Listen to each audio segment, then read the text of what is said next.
The best role for this plane in World War II was against the Japanese aircraft. The best role for this airplane in the Korean War was close air support.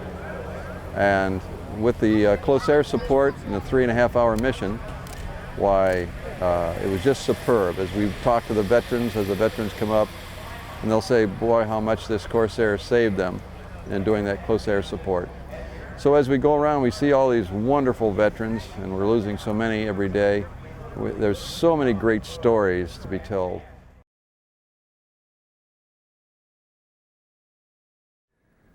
Oh, as a boy, I think. Lindbergh flying the Atlantic inspired a lot of farm boys to become pilots. Airplanes were so few that when anyone heard them, boy, everybody ran out to look at it. Well, when I was in the second grade in school, I wanted to be a pilot. In the 30s, I used to read the Flying Aces, G8 and the Flying Aces, and they were all about World War I. And the Spads and the Camels and that sort of stuff. At the age of 5, my mother taught me to read, and by 6, I'd read lots of information on the previous World War and flying, and decided to become a pilot. And I spent my whole life, including going to college for that purpose. And I finally got it. Teachers back in those days from West Virginia asked what you'd like to do, and I told them I always wanted to be a pilot. And I made model airplanes, not with kits or anything, out of just wood and propellers, and put a propeller on the outside your car and have it turn around and see how it would go. And my dad got me a ride in the Curtiss flying boat, my brother and I, and that got me interested in it. And so later on, my parents were kind of opposed to my flying, and but I finally talked them into it and let me go to the Dallas School of Aviation, which I got some flight time. And my parents left me for the day where they went somewhere else, and I went in and saw the airplane. They gave me $5 to eat on, and I walked down to the airport and took my first flight in an airplane.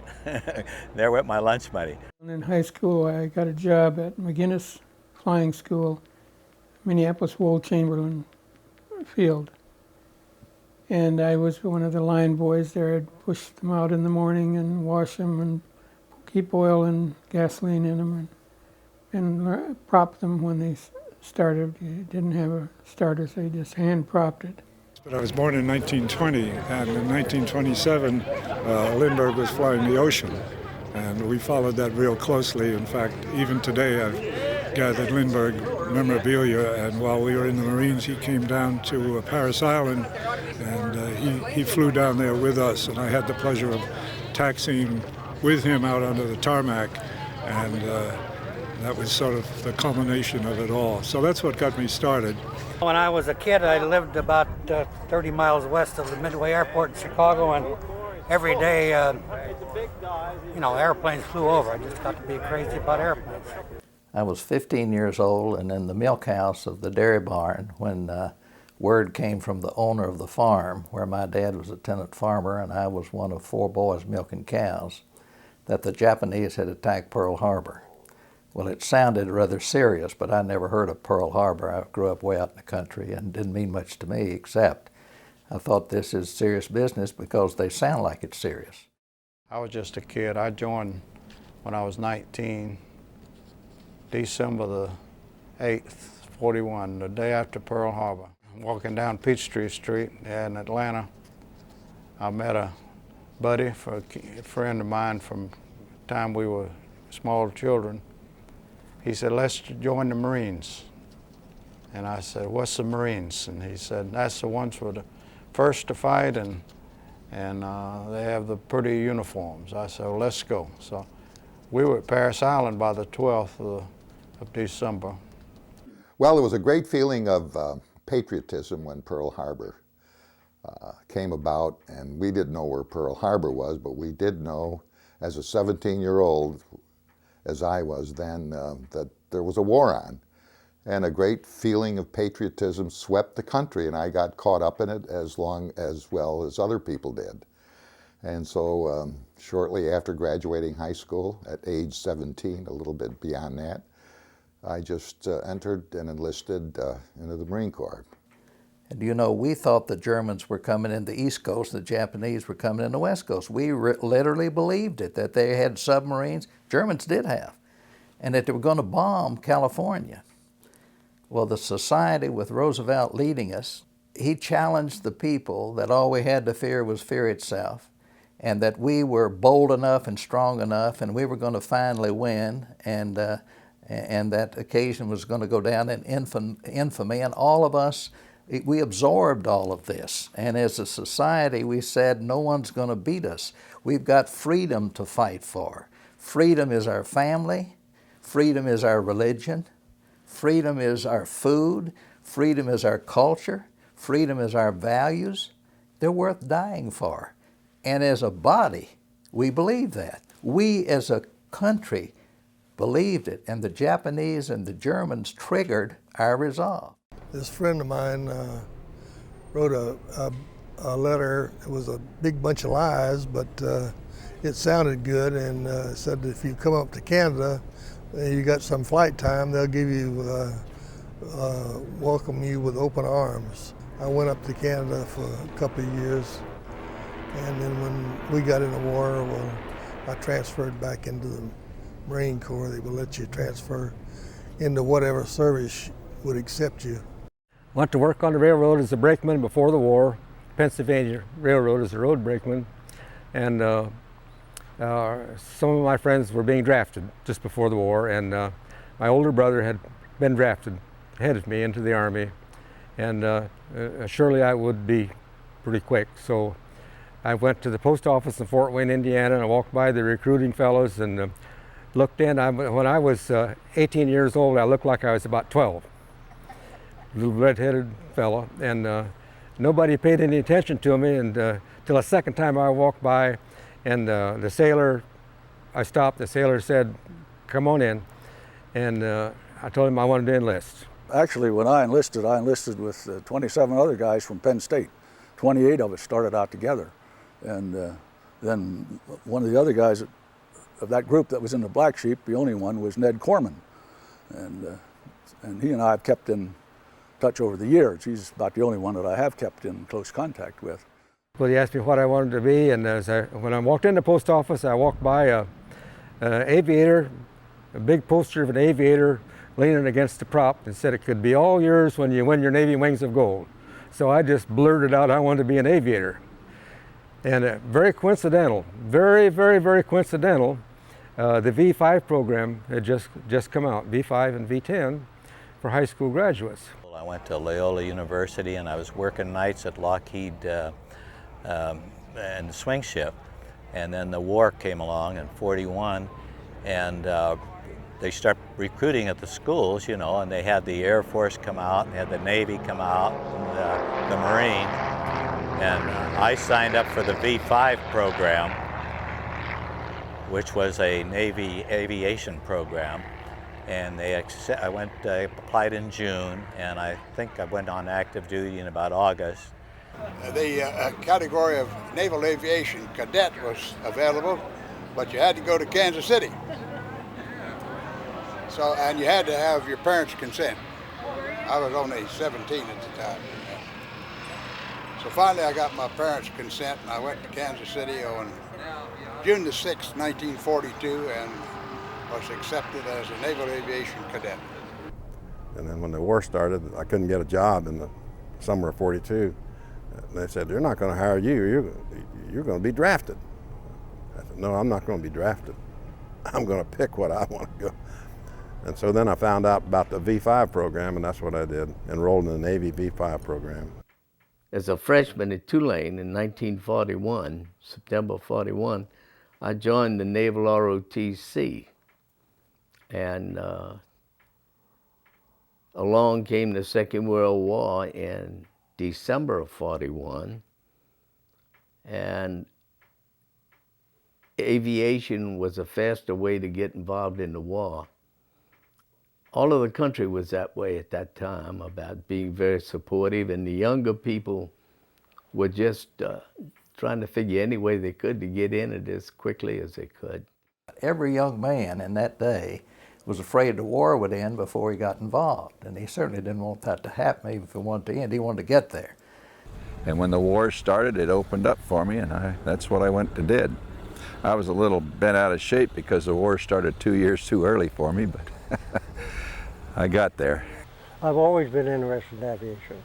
I had planned to go to college and go into the Air Force, Air Corps, until my father went back on active duty. He'd been in the First War, to Marine, and the Second War also. He found out that we could get into the V-5, the Navy flight training, by not having any college. I was in the first group that went through that had no college, and it made it a little bit more difficult.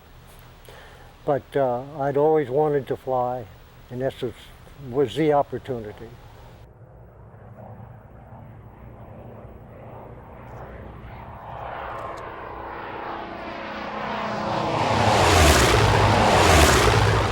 I'm Colonel J. McCarthy Miller from Pensacola, Florida, and I got my appointment as an aviation cadet in August of 1940, and we reported to Jacksonville Naval Air Station, which was a brand new naval air station. There were 25 of us, 25 naval aviators and 2 Marine aviators, Lieutenant General Keller and I. I was a brand new second lieutenant in July of 1941, finishing flight training and fighter training at the end. And I was ordered, I was plowed back under, as so many were in those early days, because we were not in the war yet, the United States, but it was on in Europe. So the idea was to build up resources here. So many of us were plowed back under, as I said, to be instructors. And I came to Pensacola as an instructor and was in the instrument training squadron. We graduated from the flight training program in 1941. I was a terrible instrument pilot. I was a pretty fair pilot because I'd already been through the civilian training program and had a limited license and been through the acrobatics and everything before I even came into the Marine Corps. But I was a terrible instrument pilot. So everybody else got to go out and fight the war, like Joe Foss and all those guys at Guadalcanal, and shooting down 7 airplanes, like Jim Sweat in one time, and I got sent to be an instrument instructor in SNJs in Pensacola, Florida. That was my first flight with the enemy, and they sent down 150 dive bombers along with 50 to 60 Zeros, and I didn't know what to do, except I was a flight leader, and we were told to orbit over Tulagi, and as we were climbing up to 26,000 feet, here comes a whole line of dive bombers, and I sidled in behind one of them after about, I don't know how many, 15 to 20, probably dove down before that. And I killed the rear gunner and the pilot right off the bat, and they went down into the ocean. And then as I was diving, I caught another one and just used 2 or 3 rounds per gun, and then down at the bottom got another one, and I shot down 7 dive bombers in one flight.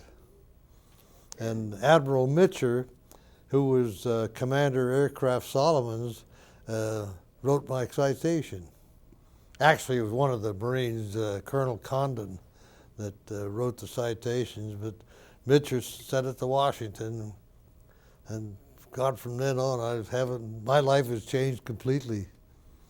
You know, we went through so quickly that I didn't stop to, learn about the instructors.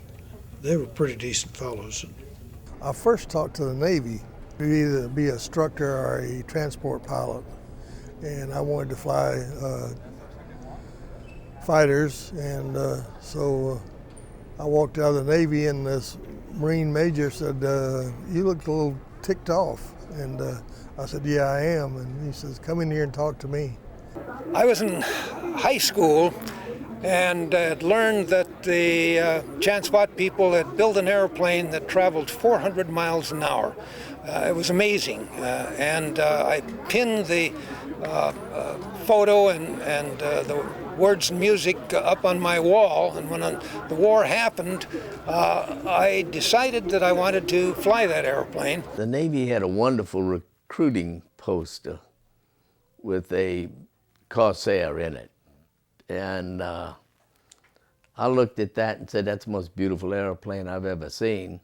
And I realized that when you go into the Navy, the odds of getting the airplane that you want is not always real good, but I was lucky in that I did get to fly the Corsair. The V5 program was very intense.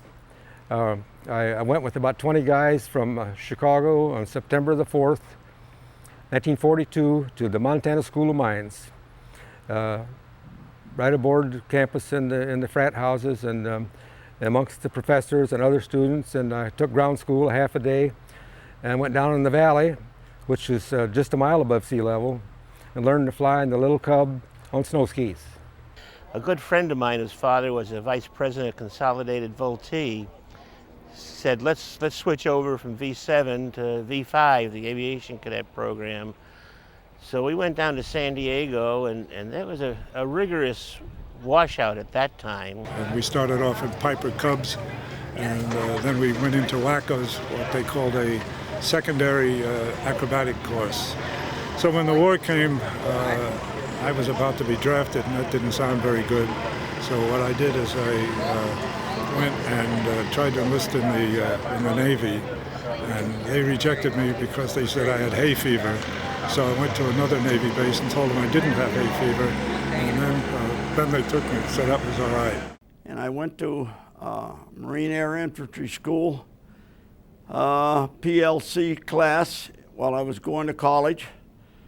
And when Pearl Harbor came, I decided here's a chance to graduate from college without having to write my thesis or take my final exams. So anyway, I got about 4 or 5 basketball players, and they're big guys, just like you are, Mike. And I got 2 or 3 football players, and I got 9 guys. They said, you mean we won't have to take our exams? We won't have to write our thesis? He came back in about 3 weeks. He said, well, Bob, he said, we've got everybody lined up. We're going to take you to Philadelphia Navy Yard, give you physical exams. And he said, since you've had some military experience, you could be their leader. And I thought, well, this is strange. And then all of a sudden he said, but you're going to have to take your exams. I said, I'm dead.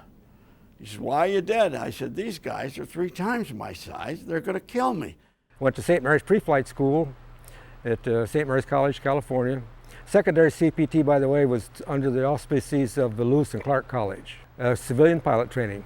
You're sworn into the service, but you, as a matter of fact, in Butte, Montana, we were issued CCC uniforms, the dark green wool uniforms and the cap and the little logo, and we were strutting all over Butte, Montana in our little uniforms, and all the ladies loved us. As soon as I got enough time, 2 years in college, I transferred out of the regular naval ROTC into flight training and got my flight training here at Pensacola. I wanted to go to the Naval Academy, and the best route to get to the Academy at that time was to join the Naval Reserve. I joined the Naval Reserve, and I was a junior at that time in high school, and there was more like a glorified Boy Scout troop in their drills, so I stopped going to their drills, and I was at the University of Michigan in my junior year, and I received a letter from the Navy Department in January of 1941 to report to the Newport, Rhode Island to go through boot camp. And I wrote back and said that I couldn't be bothered because I was going to school at the time, and they wrote back and said I owed them 4 months on a contract and I would report. That was a big thrill to learn to fly. I also discovered that I was adapted. I knew with all my buddies that I was there with that I could do the things that they could do as well as they could do them, and I got compliments from my little instructor, who was a tough instructor, and I come to feel enthusiastic about flying. But the Marine Corps requirements then, you could not, if you were commissioned in the Marine Corps, you could not apply for flight training. They wanted you, but you could not apply until you'd had 2 years duty as a ground Marine. And then I got orders to a heavy cruiser with the Navy, USS Astoria. We had Marine detachments at that time aboard light cruisers, heavy cruisers, aircraft carriers, and battleships. Wound up in the landing at Guadalcanal in August 7th. 2 days after that, in a night battle with the Japanese, the USS Astoria, my ship, the US Quincy, and the Canberra, and the Vincennes, all sister ships right together, and the Australian cruiser, heavy cruiser, Canberra, all sunk. That was strictly gunfire, 8-inch mostly, on my ship. The Vincennes and the Quincy got torpedoes from destroyers that they had along. We didn't get any torpedoes from my ship. We got strictly gunfire, and we had about something like 21% killed, and I suppose, I'm guessing now, but I think 90-95% casualties, because just everybody was hurt some way or another. And the senior officer aboard the Quincy, Fred Fraser, he was a captain at the time, and the senior officer aboard the Vincennes, Captain Hawkins, and I, from the junior officer from the Astoria, applied for flight training. It was a normal thing, because at that time, although I had not been commissioned 2 years, they changed the rule about that time. They needed aviators. My letter got in the headquarters, and I was sent to Dallas, Texas, Hensley Field, be there by the 1st of January 1943 to commence flight training. When I had about 6 months at Quantico, they let us apply to go to flight school, and I had all the necessary education. And I applied and never thought any more about it until later. Got a set of orders to go to pre-flight school and then on to finish. I wanted to do what my brother was doing. I wanted to go off to the war, and I wanted to be a flyer, so I went to boot camp.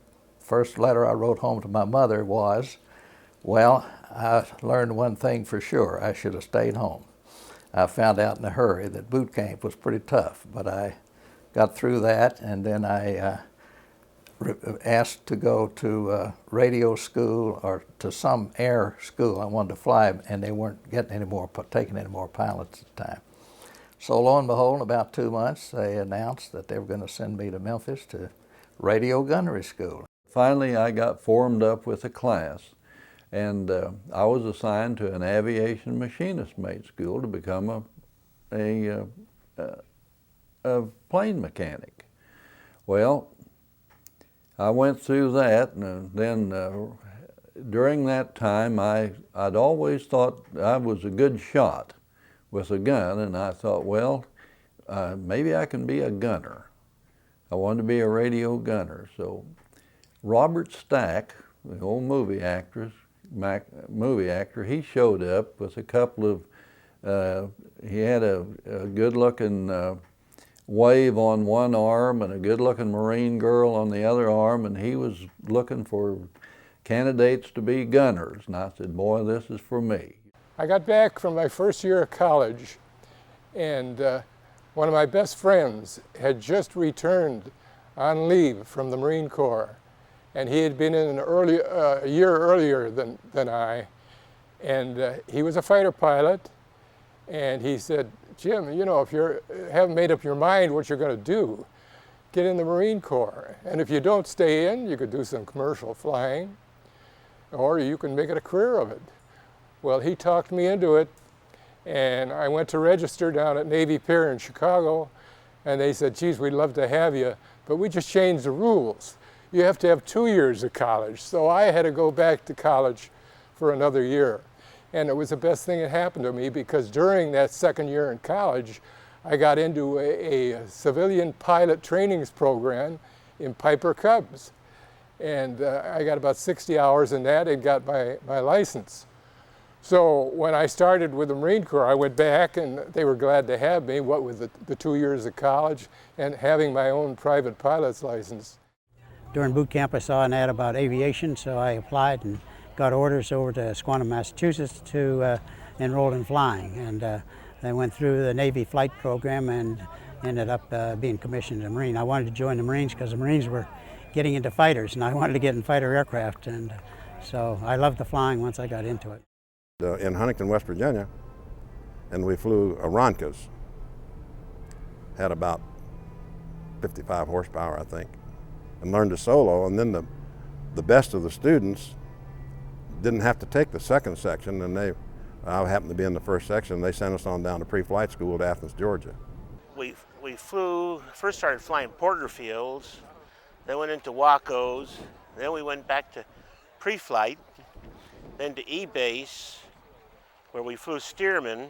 Someone had flown a Corsair through Dallas where we were at E-base, and there was one in the hangar, and everyone just stood around drooling and looking at the thing. They sent me down to the Naval Air Station in New Orleans, and that's where I started E-base, and E stood for elimination. And I mean, a lot of us got eliminated. And really, that period of training was one of the most terrifying part of flying, because everybody was learning to fly, and a lot of pilots were doing the wrong thing. And they sent me through, at that time they called it civilian pilot training, and I went through a course at Phoenix, and I went through one in Baker, California, out in the boonies, and then I reported to pre-flight at Del Monte, and then my first basic training was in Hutchinson, Kansas, which was a closed base now, but it's still there, and I flew the Stearman, you know, the N3N.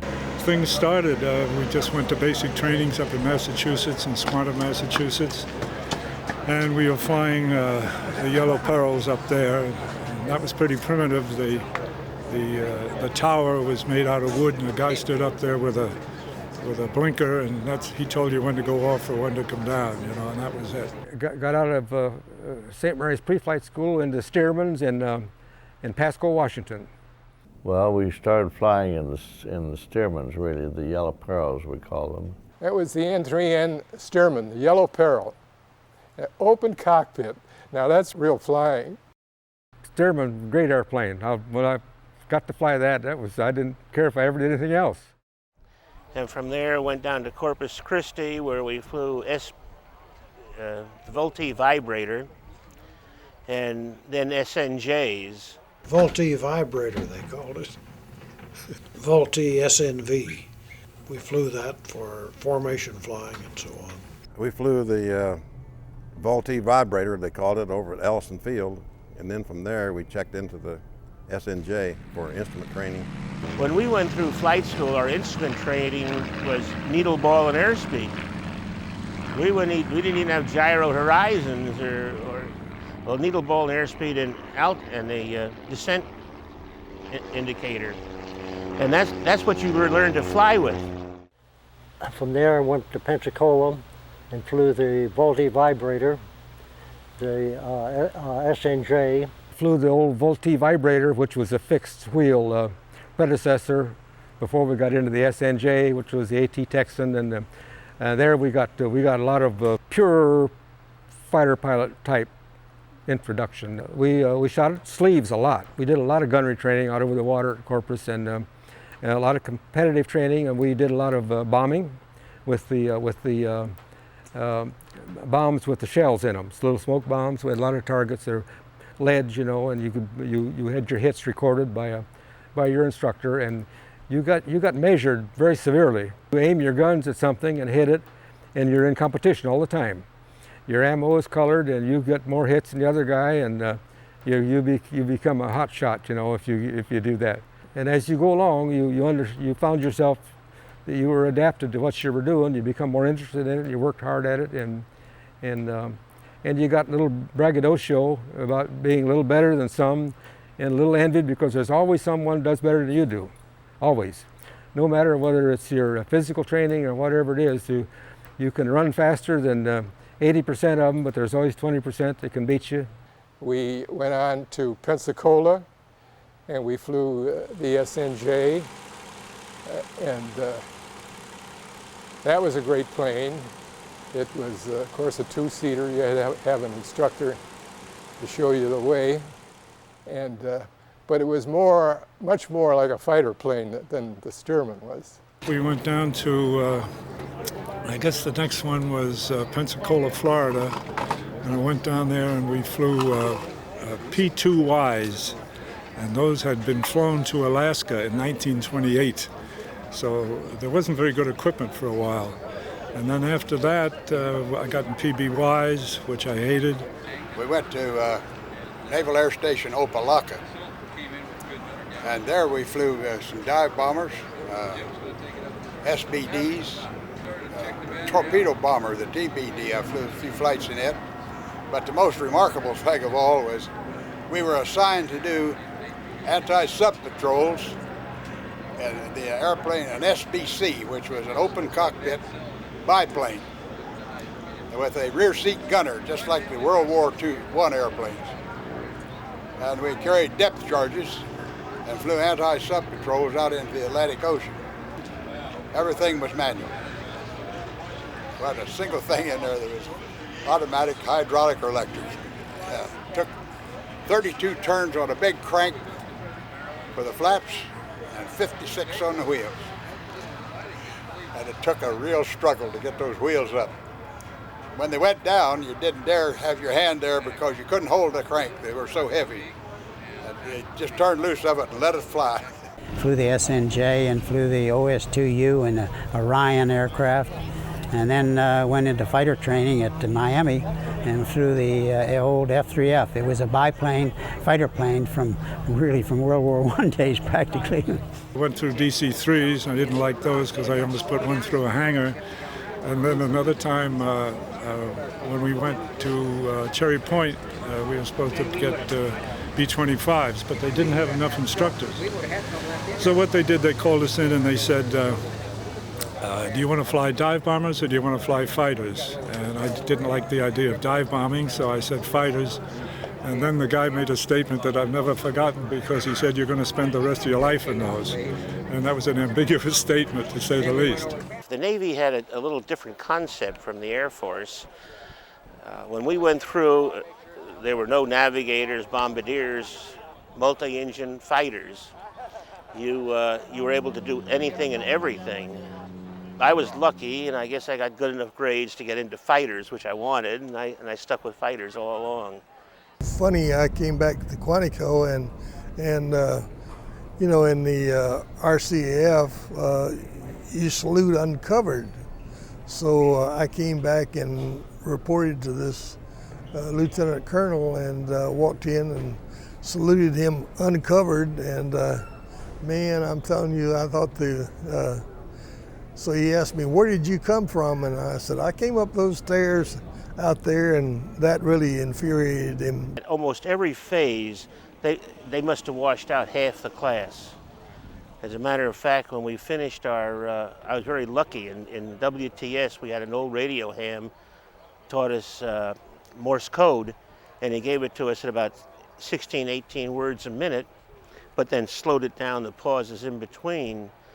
And when we finished up, we were all sitting around waiting for our wings, and they decided that they didn't need as many pilots, so they made everybody take the code over again at 14 words a minute and washed out half the class. So it was a vigorous regime that they had. Got to be a Navy pilot, but I took my wings in the Marine Corps.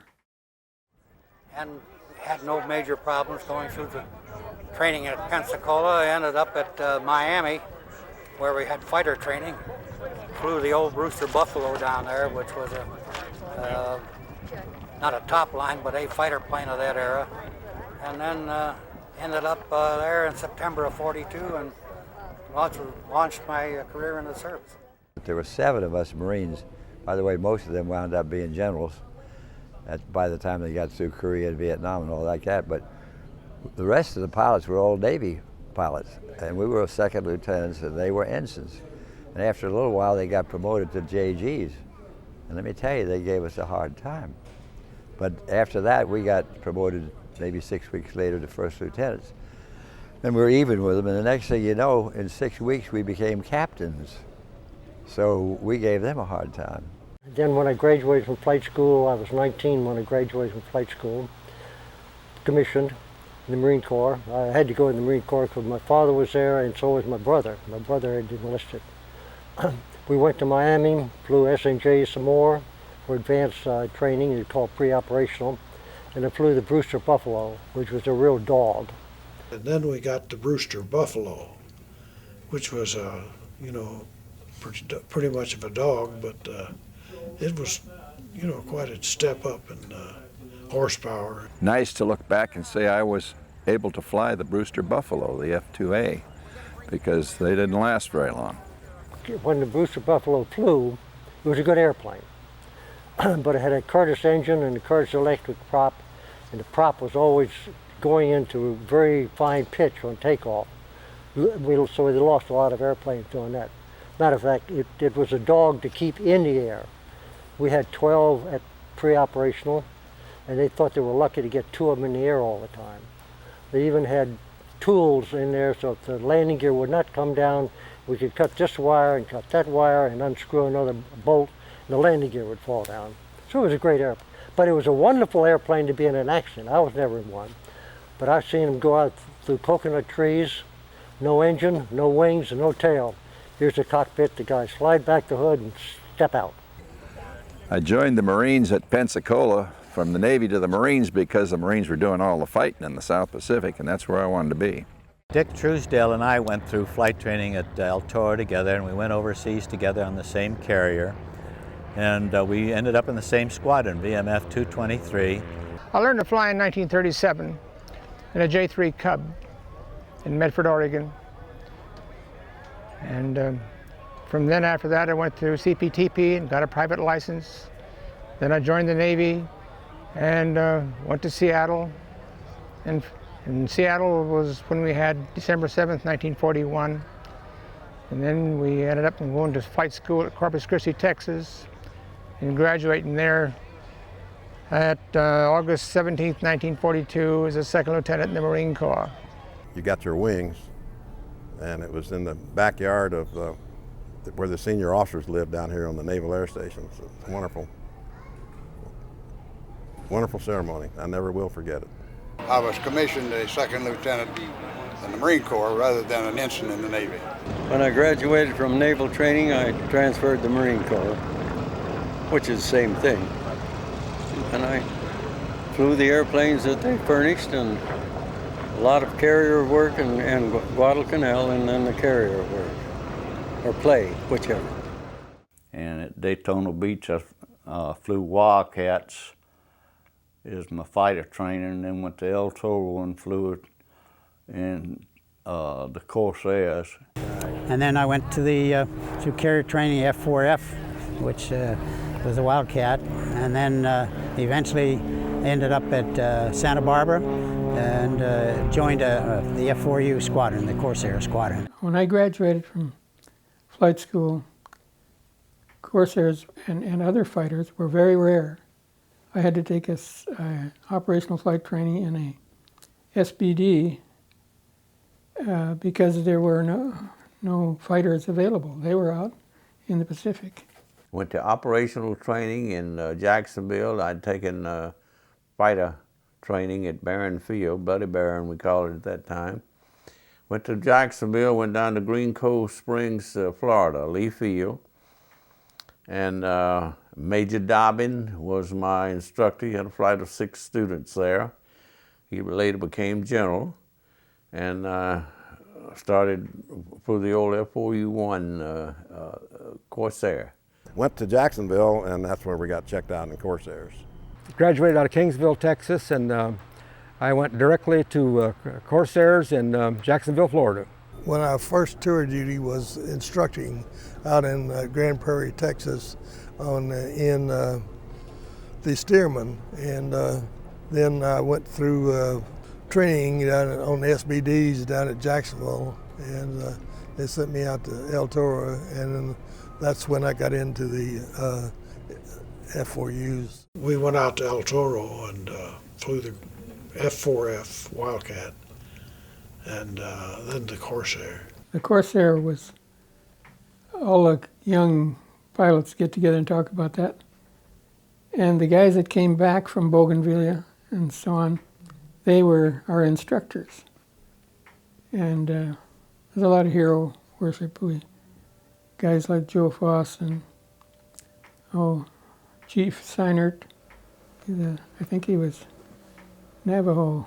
But anyway, he was one of the pilots that could see the enemy coming a long time ago, a long time before anybody else. The first time we got to see a Corsair came flying in there with the gold wings and everything, and out stepped Lindbergh. And everybody knows that Lindbergh flew across the ocean in a single-engine airplane, but he came in there to tell us a little something about the Corsairs. And one of the things he told us was how to lean it back so you could stay aloft longer in case you got into problems. It was just about the opposite of what we've been told before, because what you did was increase your manifold pressure and reduce your RPM.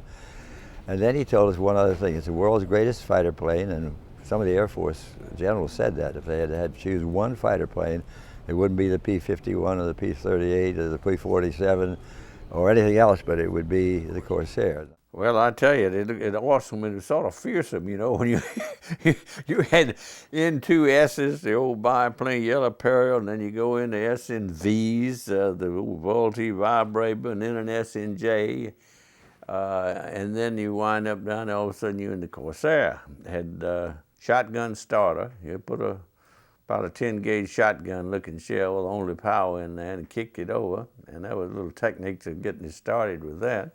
And we taxied around a few times, and of course there was no way to get somebody else in there to take you out on your first hop. The first time you were it. And then I was transferred from there to El Toro, and I checked out in Corsairs. And we flew the F4U-1s, the F4U-1s, the FGs-1s, and we actually had F3As, which was a Brewster Corsair.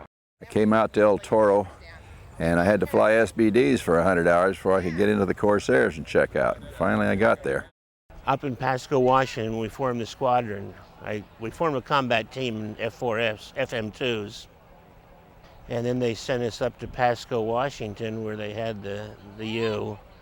Got to El Toro, we were first assigned to dive bombers, where we were in an organization called BTU, Bomber Training Unit. We flew SBDs for about a month and a half.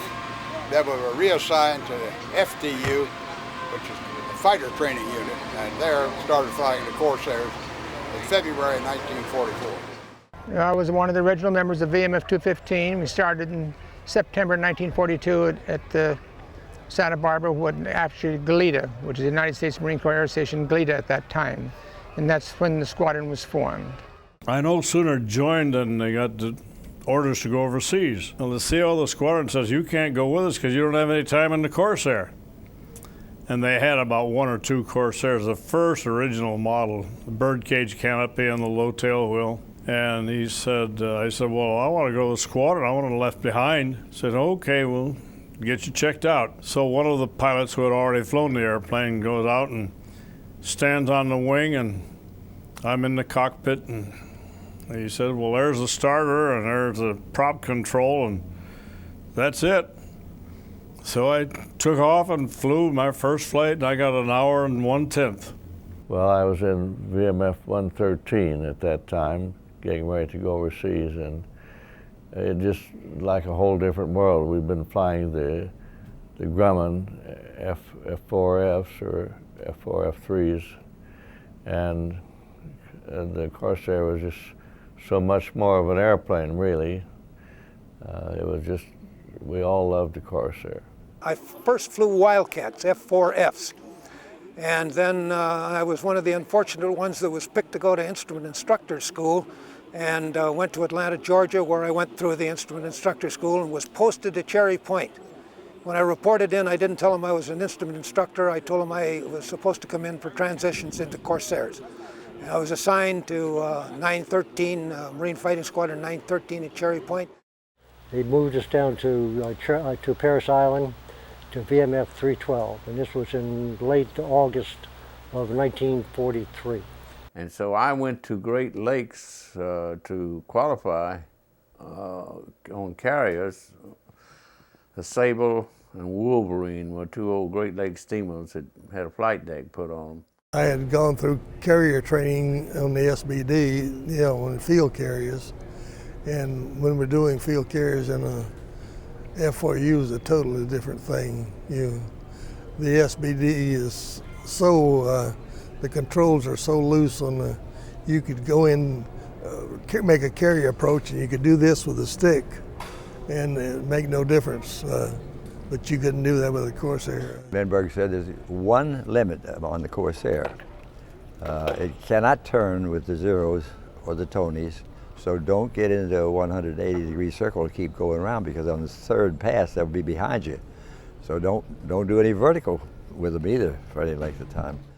My last training base in this country was at El Toro, California.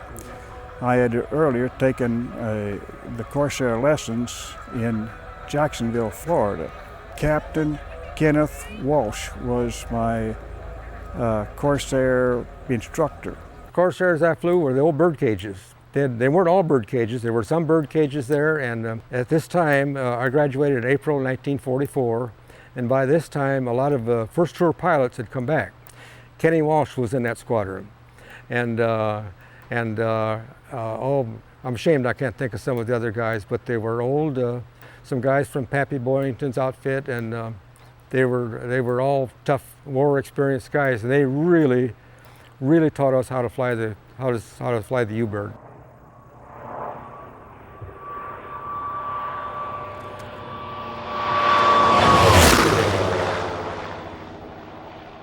We were pretty well briefed and knew what to expect. They gave us a good cockpit checkout, so we could put our hand on anything in the cockpit with a blindfold on. We got in the aircraft, and if somebody else had flown it before, they'd say, here's how you raise the gear, and don't lower your gear over 140 knots, and here's the throttle. And well, that was like a big bird. They couldn't show you how to fly it, they had to tell you how to fly it, and we had very good training. But they had a poem. The Corsair, she is a powerful gal. She's got 2,000 horses beneath her cow. And she will take you into the blue, but if you don't watch out, she will kill you. And they wanted to know if we had any trepidation about flying that airplane. We never had an airplane assigned to us. I never had my name on the side of an airplane. I have a picture of me on an airplane with 6 zeros painted on the side, but we didn't have a. You went to the briefing, the pre-flight briefing, and all they did is say, you take airplane 17, you take 22, and so forth, and that was it. No personal airplanes at all, never. We didn't have planes assigned to us, so you rode a truck down to the strip and got your parachute and so forth, and then got back on the truck and they took you up the line and you dropped off one by one at an airplane. If you were trained by the U.S. Navy as an aviator, if you wore those wings of gold, you understood that airplane pretty darn well. But the Navy was also smart enough to have in the cockpit of all of these fighter planes a list of checkoff list. And we were trained that you go through that checkoff list. If you don't, gosh help you, because what happens is a pilot, about the only thing you strap on is your parachute and your helmet. You put your helmet on, you're in a khaki, we wore khaki flight suits, and which are very similar to the green ones they wear today. And you get into the seat, and then you've got the plane captain who's all over you, sort of tucking you in. He's going to make sure that you have your shoulder straps, your seat belt on, that your oxygen mask is connected, and then he's going to step down and is going to start giving you the hand signals on starting the airplane. The worst part of it was starting the engine. And the old F4U-1s, they had a shotgun shell. And when they fired that shotgun shell, it'd turn the engine over a few times, and if it'd catch, fine. If it didn't, then a mechanic had to climb back up in the wing and put a new shotgun shell on the starter. Well, those early ones were the old birdcage model, the F4U-1s, and the way you started them was with a big 10-gauge cartridge. And it wasn't easy to start. Sometimes it would take two or three of those cartridges to get the thing going. we had a little gadget that we shot gasoline into 2 or 3 cylinders, and then you fired the shotgun shell and it spun the prop, and then you tried to catch it. You hoped that you had just enough fuel pumped in there to catch and run, and then you eased the throttle to it and brought it up to speed. And it was not too bad. And of course, they started them with that starter, you know, and kaboom, and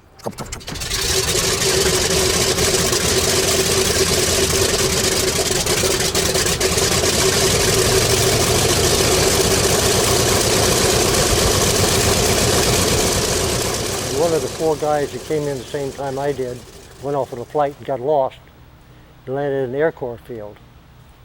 And the biggest embarrassment was he didn't know how to start the airplane, because all he'd had to do was push the button. So I had to call back and tell the pilot to open up the side of the cockpit. The first flight in the Corsair was in Santa Barbara when they flew it up from San Diego. It was the old F4U-1 birdcage job. It was a thrill because a lot of oil leaks from the then individual cowl flap hydraulic actuators, and it gets the windshield all nice and greasy, and you land into the sun and you just do the best you can to keep it straight, because it's the only one we had at that time. Well, I thought this was quite a high-powered toy to give to a 20-year-old. You know, you had the feeling of power. You could control it there, and it's something you were very careful with, of course. That was an airplane compared to the Wildcat. That was it was hard to fly at first, but then we got used to it, and it was just a magnificent airplane from then on. And this big monster that was there, it was a big airplane, considerably greater than the size in the F4F, was no 19-year-old is terrified. But it was, you had to take attention to the fact that this was not a mild little old airplane. And I can be honest with you, I was not really afraid of it, but I was very careful of that airplane for the first 200 hours I flew it. The neat thing about the Corsair is because they're a pretty lightweight airplane, and the way the engine rocks on the motor mounts, it's kind of like sitting in a big hot rod. Because when it idles, it'll actually shake the landing gear off the ground. You can see when you see them out there bouncing on the tires back and forth.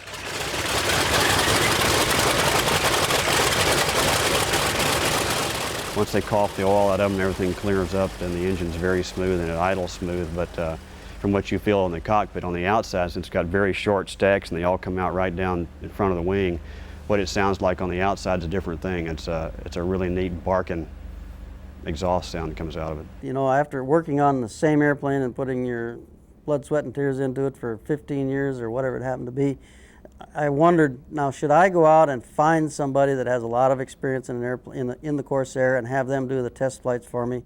These kids during the war, they were getting out of their training, whether it be a T6 or SMJ or whatever, and they were getting into the fighters and they were going flying. And well, at that point I probably had 10,000 hours of, call it high performance airplane time, if you will.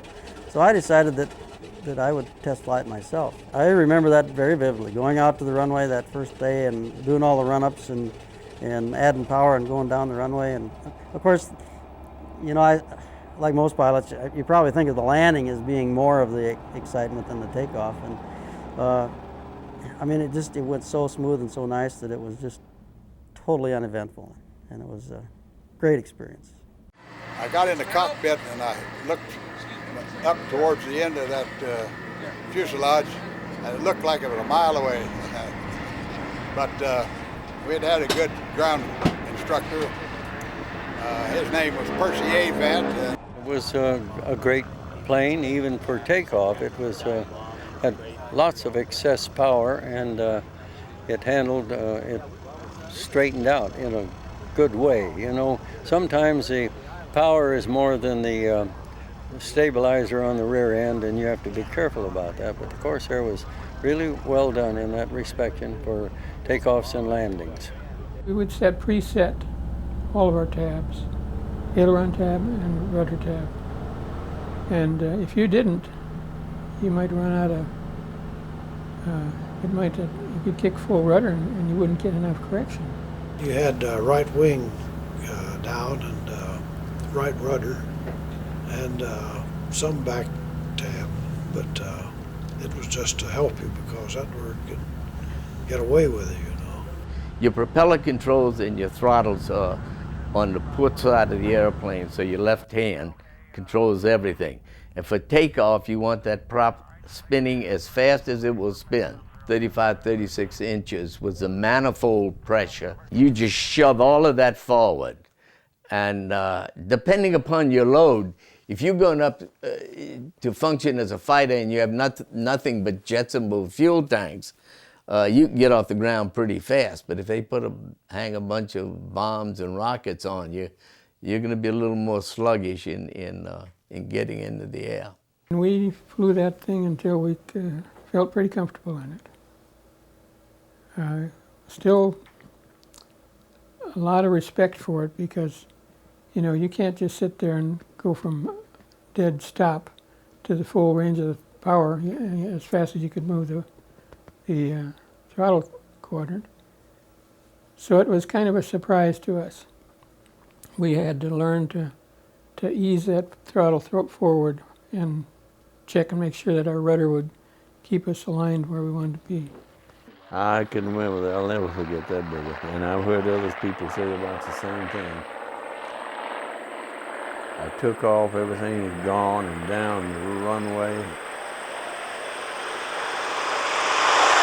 And I'm guessing that I was at 5,000 feet before I even closed my canopy and before I even throttled back. I'm just holding on. I was right up against the back, at the back of the head pad. And I can remember then, and after I got it on, I, damn! You really had the power, and the bird would get airborne, and you'd look down, and my goodness, is that the airspeed, you know?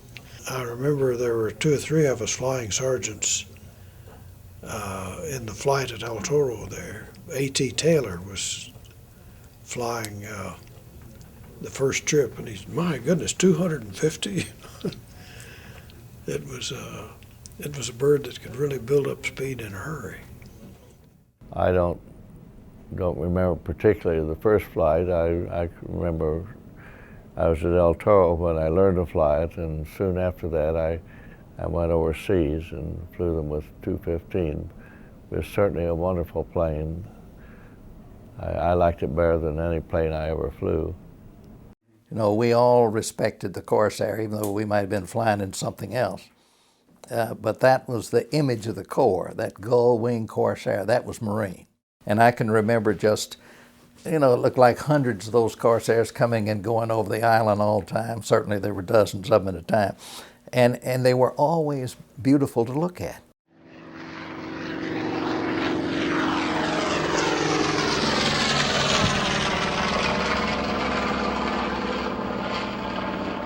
God, they're beautiful. A hell of a big airplane. I hadn't flown anything like it. I'd flown the F4F, but not very much. And this Corsair was something. You poured the throttle to it and it wanted to turn. You had to hit the brakes to keep it going straight. But I flew it. I got my 1 1/10 hour and went overseas with the squadron. Well, we did go to Honolulu and Barbers Point, and I was able to get some flying there. Pappy came down, and where we were stationed there was at a strip. It ended in the water. You took off over the jungle, or you took off over the water.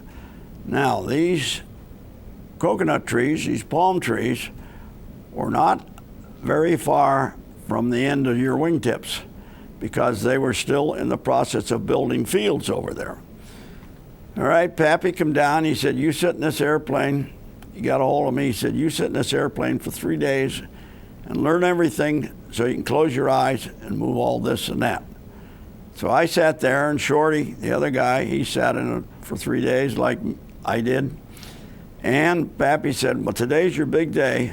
take it up. But he said, remember this monster, this hog, this Corsair, this bent-winged bird, this whistling death that the Japanese call it, has a lot of torque in it.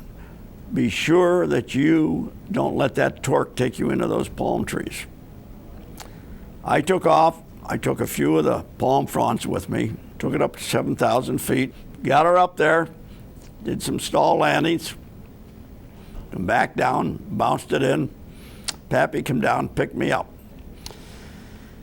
I said, how'd Shorty do? He said, I'll tell you later. He said, kid, you fly like a big bag of piss. What could I say?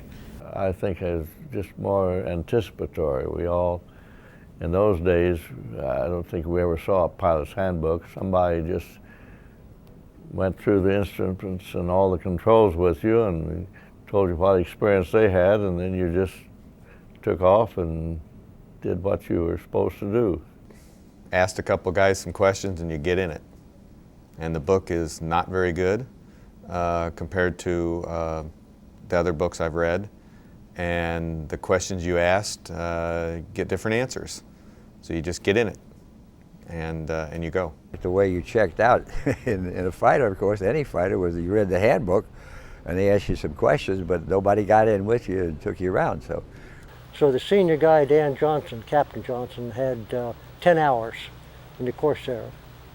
The CO handed us a manual and he said, when you want to fly, fly. I'd been listening to him quite a while, and it had that beautiful big propeller and a big engine, and it sounded awfully good to me. So I was ready for it. The first flight was an experience that one will never forget in a Corsair. You've all seen us out there getting our airplanes ready to go. A couple of the things that I've done differently on my airplane, maybe than a lot of them, is I've put an oil shutoff on it. And we've found that although there's a check valve in them and the oil is supposed to stay up in the oil tank, if it sits for any period of time, sometimes that check valve will leak a little bit. And the more oil you get into the engine, there's more of a chance of it filtering past the cylinders and having a hydraulic lock. So the reason for pulling the airplane through is to check to see if you have a hydraulic lock, because oil, engine oil, being non-compressible, if you were to crank it over and the cylinder would come up against that slug of oil, so to speak, in the cylinder, you could bend a connecting rod or cause serious damage. So that's the reason for pulling it through. If you do have a hydraulic lock, you have to basically pull the spark plugs out of the lower cylinders and get the oil out of there. We even go to some cases where if you get the hydraulic lock, actually start the engine up and run it with a few of the lower spark plugs out of it. They call that green running the engine to get any of the oil out of there. Well, the Corsair starts up pretty much like any radial. Actually, it starts up just like the Mustangs, for that matter. Where basically, the way these CB3s are, they have injection nozzles basically below the carburetor where you can prime into there ahead of time. You can prime these ahead of time if you want, rather than priming them while you're starting. Generally, you prime it, hit the starter, let it turn over a few blades, and then turn the mags on. A few blades after that, it'll usually start coughing to life, hit on a couple of cylinders. All radials will tend to blow out some oil and smoke because the oil tends to settle in the lower cylinders. Early on in the startup, once you get the engine running, you want to keep it at a fairly low idle. Now, it's a little bit of a mixed thing there, because if you don't keep it high enough idle, then you'll have a tendency to foul the spark plugs. But the problem is, the supercharger, it depends on the ratio of the supercharger, but it's probably turning 10 times the speed of the engine crankshaft, and when that 120 weight or 60 weight oil, grade 120 oil, is really stiff, it's not going to properly lubricate the supercharger bearings.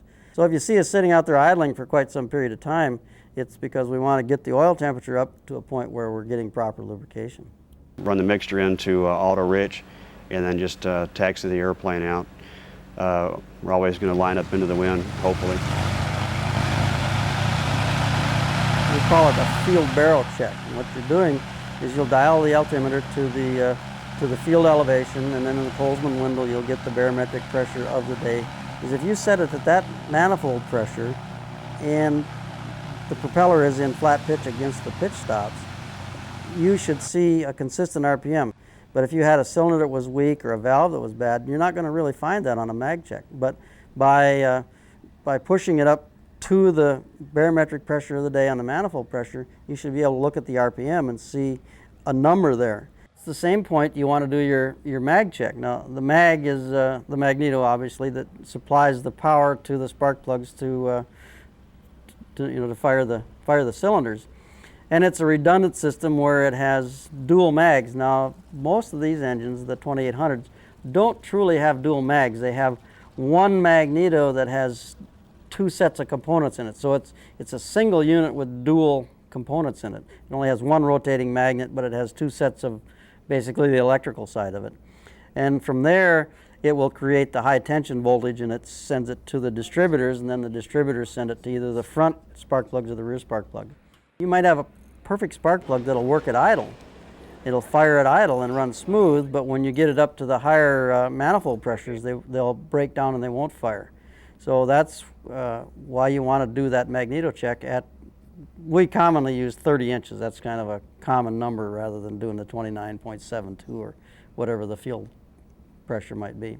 You cycle the propeller. It's a constant speed propeller. It has a governor on the engine that monitors the RPM that the engine's turning. So essentially you can set whatever RPM that you want in there. Now there are obviously limitations to it. It has low pitch stops and high pitch stops. You're cycling the propeller to make sure that the governor is working and make sure that you don't have any air in the system. It's a hydromatic propeller is the name of it. It's built by Hamilton Standard. It's a marvelous design propeller. I would have to assume that propeller was designed in the 1930s sometime, and still, in my mind, probably the best propeller that was ever built. I was impressed and I was eager to get in the cockpit. I'd been flying F4Fs and FMs, a version of F4Fs, out there in the squadron before deploying. When we got overseas, and as I say, we were a pool of pilots, we were flying the F4F Wildcat, and we didn't know anything about the Corsair until we were out there about 2 or 3 weeks. And then the Corsair was introduced to us. And the first time you put that power on that thing and that airplane started to swing to the left, because you had to really feed that right rudder into it, it was a surge of power that we'd never experienced any 2,000 horsepower engines or anything like that, of course, at that time. So that was quite a thrill the first time you got off in the Corsair and finally got up to where you could look out and see. The torque, tremendous torque, so you had to put all the right tab in the thing and stand on your right rudder to keep it on the runway on the takeoff. My legs were really, really sore holding the rudder from all that horsepower when you're at the run-up. And then the Dash 5 has an odd electric trim only. And nobody could tell me what it should be set at for takeoff for that particular airplane, because it's always just a little different. And mine's been modified with 2 coolie hats.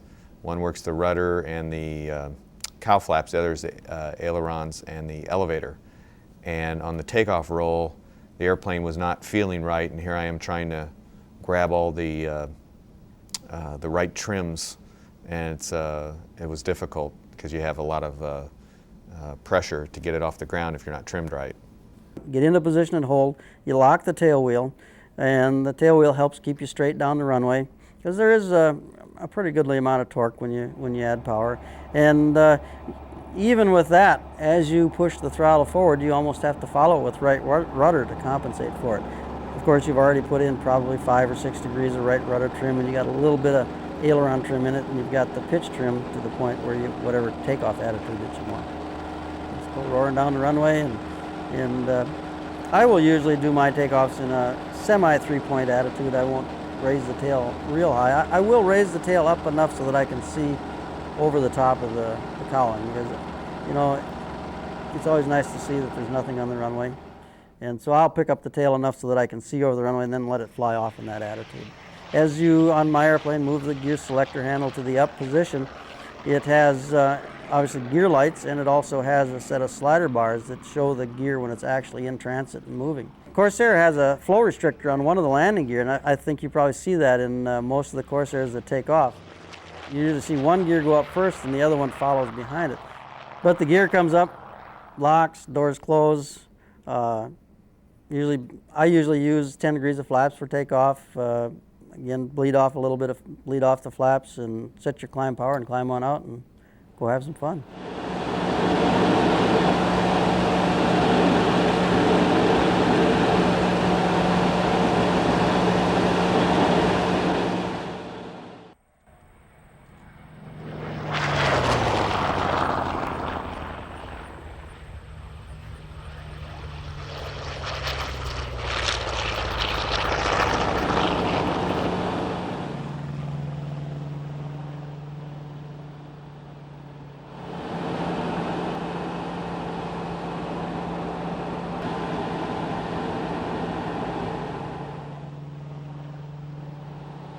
Actually, it was my first hop. So I get out there and I'm going to try and do an Immelman. And Immelman, you go diving down at high speed, you pull up and you roll over on your back and stay level. Well, as I come pulling up, I lost all my airspeed. I'm looking over my head like this to try and see the horizon, and all of a sudden the airspeed indicator goes down to nothing, and everything goes blah, blah, blah.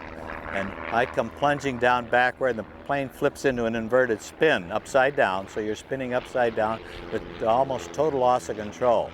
I was being followed by a good friend of mine, Captain Shear, and he said he was, as I was spinning down, he was telling me to bail out, and I never heard it.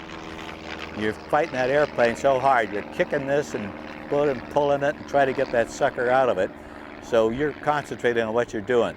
So I fought that sucker from 12,000 feet down, and about 5,000 feet I pulled the pins. I thought I was going to bail, and then I forgot all about it and got her flipped around into a normal spin, and then I finally pulled out over Lake Elsinore at about 10 feet, going straight ahead. And I got, I was nervous. I don't know how you call it. We call it nervous now. And I went straight ahead for 10 minutes before I'd even turned. So I flew back to the base, and my instructor said, "You look a little white, what happened?" I said, "Gee, I did an inverted spin." He says, "Oh, go up and do it again." I says, "Not me." So I didn't practice that anymore. After flying the Wildcat for 100 or so hours, it was easy to transition to Corsair, except you had the big engine in front of you. And we had the bird cage, which was hard to see out. In flying combat aircraft, it's kind of an existential feeling. But I remember just sitting there and kind of looking down at my body and my hands and the controls, and as if I were someplace else. It was the earliest one, the F4U1. It had the 3-bladed prop rather than the 4-bladed that came later. And it had the greenhouse canopy on it at the time. One of the biggest thrills I ever had in aviation was throwing the throttle home on that sucker, 2,000 horsepower, and going down the runway over there at Lee Field in Green Cove Springs outside of Jacksonville there. It was terrific. The first experience going down that Coral runway, you see, I never flew one until over in the islands.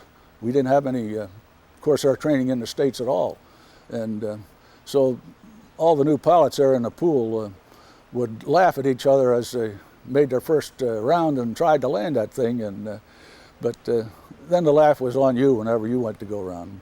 If I had to point to any particular relief, thrill, scared to death, it was going down the mat in my first U-bird takeoff. Just unbelievable power, and then all the awkwardness of getting it out there, and then suddenly it just turned to total beauty. Cruising, getting it trimmed up and going up in the wild blue yonder. That was a great memory. That's a great memory. And I was so lucky to have that experience because half of my class went to F4s. Well, we were so glad to see it because a lot of the F4Fs were being shot down by Zeros. You know, the Zero was a very light plane, and it could turn inside of a Corsair, and initially it could outclimb a Corsair.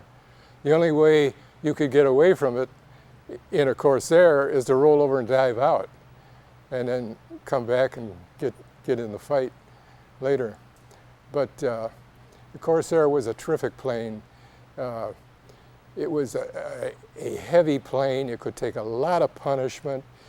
It had self-sealing fuel tanks, so it would take much more punishment than a Zero would. Then we got a few Corsairs, and since we were going to fly Corsairs in combat, you got an indoctrination. I got 11 hours in Corsair before going to Midway Island. Most of the boys in the squadron got at least one hop in that thing, and we climbed into it and had pushed the throttle on, got airborne, and it just seemed like before you knew it, we were gone. And it was an experience to get that big 2,000 horsepower sitting in your front, in your lap, and before you knew it, you were up at thousands of feet. So it was quite an experience. It was a feeling you can't imagine. We checked out in the earlier model, which had the old birdcage cockpit. But my first experience with a Corsair was in 1943, where we switched from Wildcats to the F4U. It was the old birdcage F4U, F4U-1, and it was hard as hell to see and hard to taxi. And my God, it'd run into everybody you thought of. Most difficult thing was taxiing it. When you had the old low tail wheel and the low cockpit, because you just couldn't see in front of them. And of course, if you used the brakes excessively, the brakes got hot and it became, I saw, I don't know, dozens of airplanes out at El Toro there that they would shut them down and they would have to come out and tow them in because the brakes were so hot and they were uncontrollable. I was kind of small because the rudder pedals were even full back. I couldn't reach full throw, but I put a pad behind me we called an ass gasket. When you went down to the runway to taxi out, you had to taxi like this because the nose was so long and so high you couldn't see. So you went down like that, and the first few 100 yards of your takeoff, you also couldn't see the runway because you had the nose ahead of you. You can't see anything in front of you, but I didn't really know it was blind until after the war, and they told me so. I've got 700 hours in the thing and didn't know it, so it didn't bother me. If you get back to the Cubs, you can't see in front of them either, and a Waco or a Stearman, you can't see in front, so it was no new deal. You could see pretty good, especially after they got rid of the bird cage and got the bubble. And they had two mirrors, one on each side here that you could look in, but it's nothing to replace just a neck that you could turn around and round and round. I hate to tell you what happened to me the first time I got in that Corsair, but I'm going to tell you, and this is the truth. It was the F4U-1. My instructor had ribbons up to his ears, and he was big, and he was loud. Oh, damn, I wish I could remember his name. But he was a big, tough guy. And I looked down at the bottom of the Corsair, and that stick went all the way down to as far as it could go. It had a cockpit which you were pretty deep in the fuselage, and that long snout of the Corsair was up front, and you couldn't see ahead. So in order to taxi the airplane safely, you had to wig-wag like this. You couldn't just go straight. And I'm doing this all the way down the little taxiway, going back and forth, back and forth. I finally got back on the mat, and I'm sitting there on the mat, and that's back when the Corsair had the low tail wheel and the high front end, and the nose went way up there. I couldn't see anything. I absolutely couldn't see nothing but the sky. And I thought there's something got to be wrong, so I taxied back. And he got in my face and told me to get it out there and go.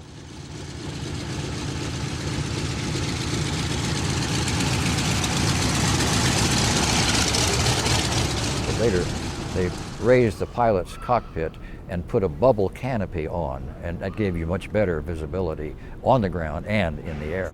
I'm not the tallest person in the world, and I've never seen over the nose of probably any airplane I've ever flown, but the Corsair, it doesn't matter how tall you are, you can't see where you're going. So you always see the guys S-turning down the taxiway, and you actually have to do that to make sure that the taxiway is clear and you're not going to be running over the top of anything. warm it up and taxi up to the end of the runway, and a lot of the times you were taking off just at dawn, and you could see that blue, the blue exhaust flames shooting out of the exhaust stacks there, and of course they make quite a roar when you're going down the runway with it in takeoff prop position and so forth. Took off from Rockford, headed west, and I was amazed. I thought, that the Mustang was going to be the stepping stone up into the bigger, heavier, more difficult to fly airplane. It flew like a dream. It flies like a T-28. It flies like a trainer. It's so light on the controls and so responsive. And even though it's got 2,000 horses up front, going down the runway, it tracks very straight, and it just flew like a dream. It was a great airplane to fly. Just a great airplane to fly. I just love the Corsair. I also flew the F6F, but I love the Corsair much better than the F6. In the F6, you seem to be sitting on top of the airplane. The Corsair, you're right down in it. You're part of the airplane, and I loved it. I have about 3,000 hours in the airplane. The greatest part of this airplane is how fast it accelerates, because it goes like a rocket. It's very similar to the Mustang. You crank in 6 degrees of right rudder trim, come up easy with the power. Don't be too aggressive with the pushover, because the gyroscopic effect of that 13-foot 3-inch prop is, I think, more dynamic than actually the torque. But between torque, P factor, and the gyroscopic effect, it definitely wants to depart on the left. But if you're just gentle with it, treat her nice, she's all right. When the throttle comes up in it, it really pins you in the seat. It's got a really nice loud roar in the cockpit when the power comes up. And we're looking for about 50 to 52 inches of manifold pressure with that particular engine, and it just really goes. As soon as it breaks ground, about 80 to 100 knots, we reach down and pull the gear handle up, and the gear cycles up, and once the gear is up, it can start to climb about 140 to 150 knots. And that usually will indicate about 4,000 feet a minute, something like that. So it really, really goes up. Power comes back to cruise, and unlike the Mustang, which is really loud all the time, when the power comes back to cruise in the Corsair, it's very quiet and smooth. The Mustang is very smooth as well, but the Corsair is very quiet, kind of a lull sound to it. As you bring the RPM back, you can bring the RPM way back in it to say 2,000, 1,900 RPM, and it just lopes, and it's just happy to just cruise there for as long as you wanted to. Fuel burn there at normal power setting about 30 inches and 2,000 RPMs, usually about 70 gallons an hour, something along in there. The Corsair is compared to a Mustang, it's a pretty easy airplane. It's a little older technology, not being a laminar flow wing. I like them both. The Mustang I've got a lot of time in. It's like a Formula One sports car, but it's heavy on the stick. And if you get fast, it's real heavy on the stick. It's also a skipper. It lands everyone will say it when you land. It skips. The Corsair, you never feel the wheels touch. It's real easy to take off, real easy to land. The Mustang, if you touch the wheels on the ground when you're landing and you pull the power off too fast, it'll dart one way or the other because of the removal of the torque. Of course, in the Mustang, if you give it too much power, it's uncontrollable. And the Corsair is not like that. It's a big airplane. You know what? They're both so different. It's like saying, do you like apples better than oranges or bananas or whatever? Each one of them has their good points in there, and I don't say that they have any bad points, but the Mustang with that different wing is very critical as far as being slow. This one here has a big fat wing, and it's a big baby. The Mustang will outclimb, outperform in the vertical plane. The Corsair would turn the heck out of it in a down low and in a turn. The G-forces on the stick are much different. I think they're about a third of the pounds per G to pull or to turn the Corsair as opposed to the Mustang. Yeah, it's a hard decision. They both have their nicest qualities. I have more time in the Mustang. I'm more familiar with it by a couple hundred hours, so I might probably choose that just because it does have more power and energy. It doesn't turn quite as nice, but it could probably loop higher, and it can maintain its energy level a little bit better. So I mean, as a combat machine, it'd be hard to say. I mean, it would be I I think you get down to, they're different machines, you'd have to fight a different fight, fighter pilot-wise, and you wouldn't want to get down and start turning with a Corsair and a Mustang probably. But you would want to keep your airspeed up in the Mustang, and depending on who's the better pilot, probably would determine the outcome. But it'd be an interesting match. Although the Corsair and the Mustang were built about the same time, technologically the P-51 is way out there. The P-51 has more of a jet type feel. My background is out of F-4s in the Air Force, and so I have a lot of military jet experience, and the P-51 feels a lot more like that than the Corsair does. The Corsair feels like a World War II generation airplane, where the Mustang felt like it was 20 years ahead of its time. The Corsair will outclimb the Mustang considerably, but once you get there, because it was designed to be able to fly slow, it has a great big fat wing on it, and when you turn the airplane, such as in a dogfight condition, it will also outturn the Mustang initially, but it bleeds energy extremely fast after that, and it's done. Where the Mustang will maintain that energy over a longer period of time. The problem with the Mustang is if you lose water temperature, you lose some of your coolant, you've got just a few minutes till it's destroyed. I think the radial tends to give you a little more notice of what's going to happen. I go up and loop and do rolls and things like that, and it really does nice aerobatics. It rolls like a dream. It has a pretty wicked stall because it's got so much hanging out of it. When you dirty it up, get the gear and the flaps out, the stall is an eye-opener. If you bring the throttle all the way back and bring the airplane's nose all the way up and let it slow all the way down to stall speed, it will brake pretty hard to the left and roll out from it a lot. If you did nothing about it, it'd roll all the way around on its back and probably spin out of it from there. But just lowering the nose and getting the airspeed back and opposite controls will bring the airplane back. It's a dream. It's real easy to fly in formation. It's fun to fly. It's like a big Cadillac.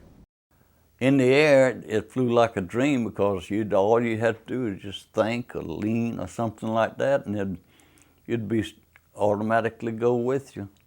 Got in formation, and if you got the right setting, you didn't have to touch things for a long time. You just stayed and just sort of slide in and out to stay in formation rather than changing the throttle setting, just sort of slide around there a little bit. It's big. It's a lot more momentum. With other airplanes, you've got a big brake with the propeller. With the Mustang, that big propeller, you can just pull the prop off. I tend to use, if I'm going a little too fast, you want to baby that engine, so you don't want to just pull the power off. So I just throw in a couple of notches of flaps. And the Corsair is great because also with its gear, the gear speed's whatever. It's a dive brake. If you're going too fast, you can just put the gear down at any speed. But the flaps really help to slow you down. Once you get the momentum going, it doesn't want to slow down. The controls are extremely light. Like I said earlier, it's got a big fat high-performance wing, but it's also a very high-lift wing. And because of that, it makes doing aerobatics a breeze. The airplane is a joy to loop and roll, and all the standard aerobatics that people do, it does all those things really, really well. Oh, it always handled well, and you could put the stick over and it would really roll. It'll roll anything up around 200 knots. It just you can still gain altitude in an aileron roll. Powered up to cruise speed, pick it up the nose above the horizon, maybe 10, 15 degrees. Slap the stick over either left or right, and it just comes right on around. It's a real snappy, real light on the controls. Rolls very nicely, loops very nicely. Don't need a lot of airspeed to make it go. It has a lot of power, and it is a very nice aerobatic machine. Turns real well. Maintains its energy. It's a fighter pilot term for when you start a turn, how much airspeed you can maintain, and the ability to do multiple maneuvers. Rather than lose airspeed and lose altitude, it doesn't do that as much as some of the others. But I love doing aerobatics. The airplane rolls really well, and formation is a lot of fun. A split S, you would just roll on your back and pull through and come down like that and come on out. A nimble one was the opposite. You'd go up, get on your back and roll out and go in the opposite direction. Those were basic maneuvers, and really weren't hard to do. Another one of our squadron mates, Al Young, and I used to, in Japan, go out and do double Immelmans in this Corsair. Not only that, we used to do double Immelmans in column, and you have to get 320 knots on your first Immelman, which is a vertical reverse, 180 knots at the top of that one, and pull it through, and you can get 2 Immelmans out of this airplane with one maneuver. It's a beautiful airplane, and as I tell Red, it's all in the computer here, and if this guy was stupid enough to let me climb into this Corsair, I'd take it out there and fly it today. In most regimes, it's a real joy to fly. You can push the throttle up on it, and it easily does 300. I have never actually had one all the way up to see how fast it would go because we're always babying the engines on them. During aerobatic routines, I've seen 350, and it does that easily. But I've never had it up to 400, and probably not ever will take this one to 400 either. The flight envelope of the Corsair, if you violate it, you're in trouble. And you better know what you're doing to get out of it. It wasn't until maybe I had about 400 hours in the airplane that I felt real comfortable. It's just a really wonderful airplane to fly in pretty much all regards. It doesn't really have any vices. You fall in love with it. And I think I've told a number of people that the only competition my wife ever had was the Corsair. It was a formidable aircraft, and really it was a little tough to handle in certain circumstances, but it was a great ship. Well, the Corsair was very maneuverable, and it would do what you told it to do.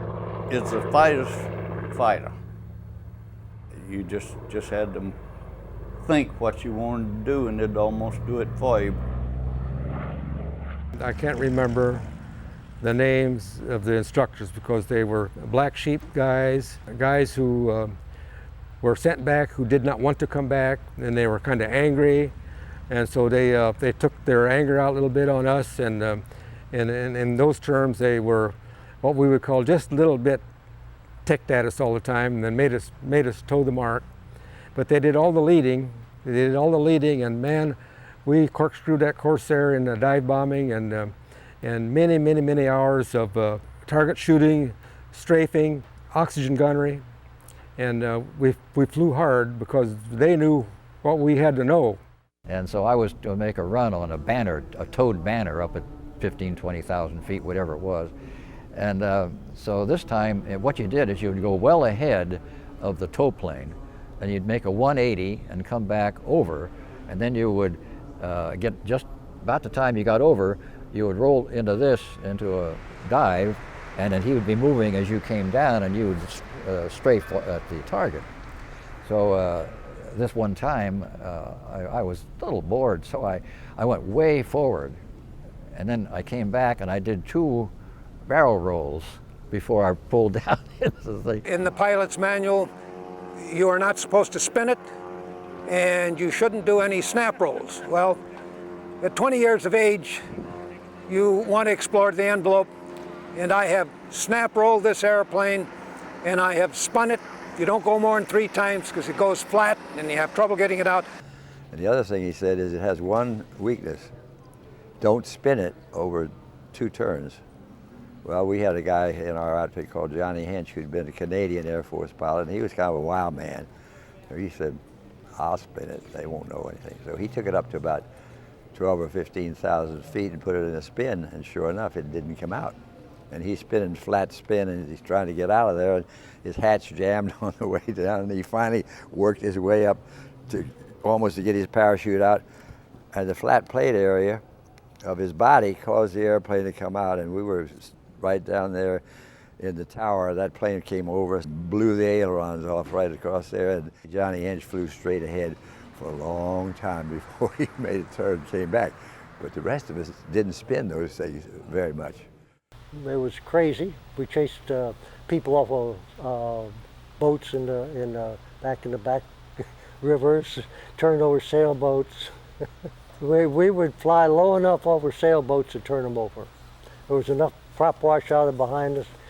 One flight, flying close to the water, and actually one of them dipped his prop into the ocean, and it curled up a little bit. Yeah, I believe it was Pat Dugan. who was flying with me when I got to zero. Midway, when you get used to the airplane, we all go up, all 16 of us, and we'd come back and we'd zoom the field. And I was flying wing then on our executive officer, Bob Owens. And we came in and headed right for the tower, and I didn't know if he saw this tower or not, and I yelled on through the microphone, my voice, "Hey, be careful, the tower!" And 15 airplanes went straight up in the air when they heard that on the radio, and I kept on going straight. Of course, when we landed that time, I was interviewed more than I am right now in a different way. But it was fun. It's an experience I'll never forget. Thanksgiving Day, they made all the second lieutenants unmarried guys fly, and we were very unhappy about that. 4 fellows flew under the bridge at Charleston in formation, and that wasn't so bad, but the admiral of the Naval District passed over on the bridge at the same time and caught their numbers. Our CO was real good. Dick Day he was a regular, one of the few regulars of the officers. And he came into the meeting after he'd been read out by the admiral, and he had tears in his eyes. They just read him upside one. And he was always good about that, about taking care of people. If they got into trouble, he'd say, "Okay, you're on report for a couple of days," and you pass it on, and there was a big to do about it and so forth. But he was real good, real good. So it was fun. We used to flat hat all over the place and make runs on the tankers and the blimps. The guys in the blimps, they'd go white because we'd go and jump over the blimps as we came along. There were no restrictions. You could do what you're damn pleased. Well, we were in Sad Sam Moore's fighter training unit. Well, he looked sad. He had a long face, and every now and then he'd have to call us in and give us a going over, and he talked about you come in here flying like a bunch of scalded cats and ground loop and carry on.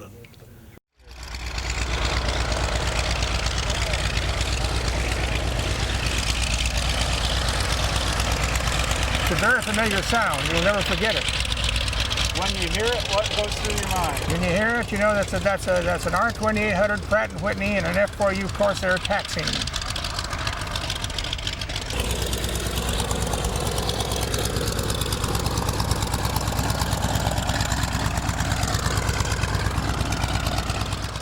Oh, fond memories. You don't hear it enough anymore. The Corsair is such a great airplane. I hate to diminish it by confessing that I've lost so many of them, but I got my first one at El Toro in a Santa Ana wind, making full flap power landing, and the wind got under it. They'd overhaul these planes, major overhaul, with a certain degree of regularity. I don't recall the time frame of the hours, but they would completely overhaul them. When they overhauled, back in those days, not only airplanes but automobiles and such, everything was broken in. I was on a flight that was just really to go up to 8,000 feet and fly around the airfield to put hours on this plane. Well, the plane quit running, and I looked down. I said, "Oh no, I'm not going to jump. It's too far down there." So I was close enough to the field that I tried to glide it in. Well, a Corsair doesn't glide real well. The angle's rather steep, and we had been trained to land in the first portion of the runway. This has to do with your Navy training of carrier-type approaches and such. So I made the mistake of trying to hit the end of the runway dead stick with no engine. And I ended up in the St. Johns River. I missed the end of the airfield by about 15 or 20 feet. And I had to pull off into the river that was to the left of this runway so that I wouldn't pile into an elevated runway, which would have been a real mess. Once it got going and got all the backfiring over it, and it got to be smooth, and that big engine was really a smooth runner. I had great respect for it. It was probably one of the finest reciprocating engines ever made, and I'm sure there were thousands made, and I'm sure there's still plenty of them somewhere ready to be used by someone like those guys that are rebuilding these Corsairs. This is the heart of the beast, the Pratt & Whitney R2800 CB3 engine. 2,800 cubic inches, 2,100 horsepower, was 2,300 horsepower with water injection. We had to actually use water injection. I don't know how reliable it was because we did not use it very often at all. That was an absolute emergency. In case you got in a real sad situation, you had to go fast. I only used it at one time. Well, it was just like, throwing a bucket of cold water in the engine and gulping it up and going on, It was pretty good because it de-riched the gasoline and added water at a time when it needed it to cool the engine. It would kind of slow down and then take over again, and like a real jolt. We have elected to not use the water injection system. It was a fairly complicated system. Essentially, it was designed to cool the cylinders. It was injected right into the cylinders, and essentially caused the detonation level to lower at high power settings. So you could run the engine at a lot higher power setting for a longer period of time without detonating or blowing the top of the cylinder off. So, but we are not going to run the engine in that mode. We're not going to use it in combat and that sort of thing, and we don't have extremely heavy loads to take off with, so we have left the water injection system off of it for that reason. And you also weren't supposed to use full power all the time, but some people did. This is the cowl flap ring right here where the cowl flaps attach. Runs by cables down to a hydraulic actuator, and that opens and closes the cowl flaps, which cools the engine in flight. That R2800 always brought me home. It used a lot of gas, and you had to conserve gas, and especially it used a lot of gas if you were up there, keeping up speed when there could be Japs around. You're using a lot of gas. Well, we felt very secure with those Pratt & Whitney engines. We, of course, practically learned to fly with them. The Navy, almost all their planes were radial engines. In fact, I don't know any that weren't. All of them were really good because that 2,000 horse engine, it was really one that never quit on you, and it powerful, and when you use the go handle to go, it really went. So. It could take some hits. I never got hit in the engine, but a lot of people did, and a lot of them lost cylinders and things and still managed to get back. And I was more familiar with the 2800 now than I was then because I helped Joe Tobel, a friend of mine, rebuild his Corsair. And I remember one day he and I changed 5 cylinders on that. He did the work and I did the labor. But I helped Joe a long time, many hours on that plane before he crashed last year. If you had one of the better ones, there was no problem. But every now and then there were some clunkers over there, ones that had been around for a long time. We didn't have a permanently assigned aircraft. Even Boynton didn't have one assigned to him. He just went to the line and took a plane. And this particular one, it always smelled like it was on fire, and it just didn't perform with the others, so you had a problem keeping up. And I just turned back with that airplane. I said, there's no use me going. I'll get shot down or else I'll get lost because I'll run out of gas trying to keep up. Because the more you jockeyed that throttle, of course, the more gas you used, and then you made a water landing if you didn't have enough to get back. I never had any trouble with it. It was damn reliable. I love the damn thing. I love the airplane. I got in that Corsair and I felt I was part of it. The Corsair was always with you. I mean, it had the best aileron controls of any airplane I've ever flown. I mean, bar none. We had 2-stage, 2-speed mechanical supercharger, and it would take us upstairs. I remember going to 45,000 feet over Big Bear Lake, and you know what it was like up there. It was a good bird, and it was one that could really give you a speed going downstairs if you wanted to. Well, this was a F4U-1D. We didn't fly them at first, but it has all the features of the first one we flew. Three-bladed prop. It could carry, ours was equipped to carry either 3 belly tanks or 3 bombs. And we could carry 2,500 pounds of bombs. In my opinion, this F4U-4 is the best model of all the Corsairs. And with the 4-bladed prop, the 4-bladed prop was a big difference from the 1D and the 3-bladed prop. These were the air coolers for the oil, which was critical in this plane. The cooler system, the intercooler, you ever left your primer on and you pull back on the throttle and you got fire out your intercooler and you could feel it up in the cockpit.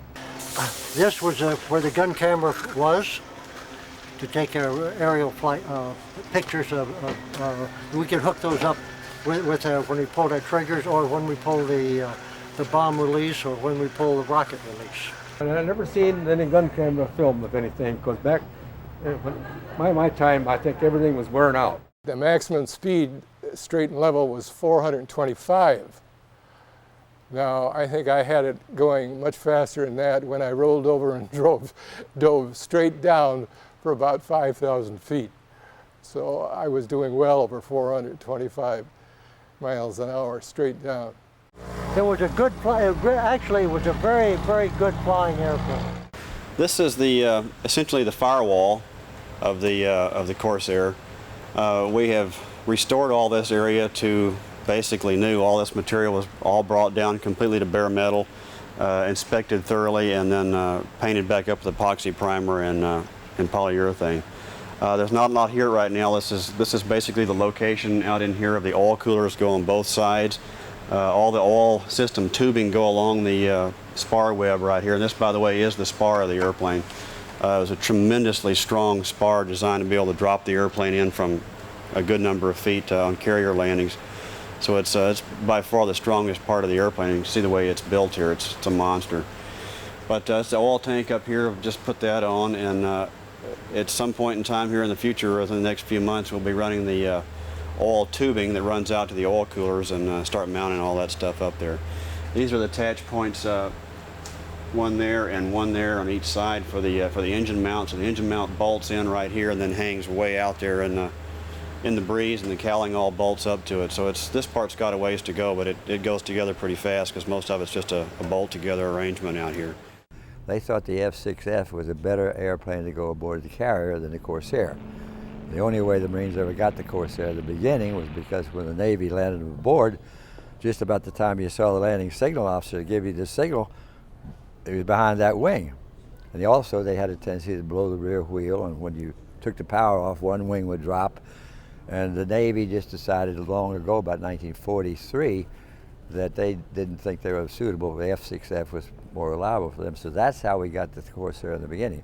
And of course, what we did is simply, when we got them, we put a little fairing on the other wing so they both dropped at the same time, and we put different poundage in the oleos, and the things worked just very well indeed. I've flown all the airplanes that we could talk about here, including the Japanese Zero. I told you that, huh? So what was it like flying a Zero? Well, it was like an airplane that's nice to fly, but wouldn't want to fight in it because it didn't have any armor plate for the pilot, and it was short a few other things, and it just wasn't comparable to our Corsair. We had the gas tanks were protected, which is a very important thing because that's one of the big things when an airplane goes down. When you see photos of them going down, you see that explosion that you lose the airplane right there in that thing. So unlike some of the other airplanes that have much more simple systems to manufacture, this one is extremely complicated, especially in hydraulics and the landing gear. There's a lot of components up in this landing gear swivel mechanism. The landing gear folds back, and then the wheel rotates as it goes up horizontal up into the gear well, which was, as you can imagine, could be a pretty monumentous affair. Actually, it was a pretty ingenious design, as it came to pass, this essentially this knuckle that's right up in here stays stationary, and as the airplane moves backwards, the geometry in this knuckle mechanism causes the center shaft to rotate all the way down through there and turn that landing gear as it rotates up in there. But needless to say, it's a lot of monkey motion going on. In the original airplanes that we flew, all of this surface from here up to that next line was fabric. And so it was, the guys still had to use the old dope and everything. These were made out of plywood. One of the things that made this airplane better at very high speeds was this trim tab. That it worked opposite of the rudder, of the aileron. When this went up, this went down. But it did increase the ability to make real fast turns at high speeds. Although one thing you had to watch was if you moved your stick much too fast, most fighters, this would stall, and it would turn you over. This is the right wing fold area. The right wing hinge point is right here, and when it has a great big hydraulic actuator out in the wing that ties into it, and the wing actually folds up here and then goes up about 20 degrees and above neutral. But this is the hydraulic ram here that locks the wing down. So the wing folds down through there with an attached fitting, and this thing fires a great big pin through there that holds the wing in place. Flaps, we could, I don't think on the very first, the F4U1 we could do it, but the later models, we could drop full flaps at full speed. They didn't come down, but they worked their ways down, so which helped you very much in making a very sharp turn. One of the crazy things we used to do is to see how slow we could fly the airplane and do a loop. We never made a loop, we made an E shape. About 165 knots was about the slowest. When you got to the top, you dropped full flaps and all over you went. The tail group, tail gear is a very complex arrangement itself. They raised the tail wheel about 8 inches, which made a little bit difference in the approach. Gear doors are run by a chain and sprocket mechanism. If you can get in there to see down in those inspection doors later, the high level of restoration in those areas as well. There's a long, to operate the elevators, there's a long rod that goes back, big tube, about that big around. So when they were testing the airplane for stall characteristics, they hooked that up to the elevator so they get more power. Because once you got over 6 turns, you could not bring the nose far enough forward to get out of it. So you tried to stay under 6 turns. And another thing it did, if you got the airplane in a very high attitude like this, you could not push forward far enough to push the nose down. You had to roll it and pull it out. It's the only way you could do that. This is the tail group on the Corsair. We've got the rudder up here, the trim tab. These are the elevators, one on each side, horizontal stabilizer. You got trim tab here. This is called a servo tab. The servo tab acted to alleviate some of the control pressures on the airplane at high speed. It works kind of opposite of the way the trim works, and takes some of the load off of the elevator. It's a big, heavy elevator. At high speed, it tended to get heavy, so this alleviated some of that.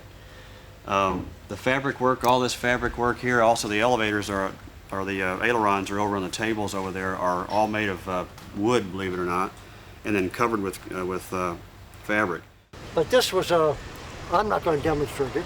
I'm really getting a little old for that.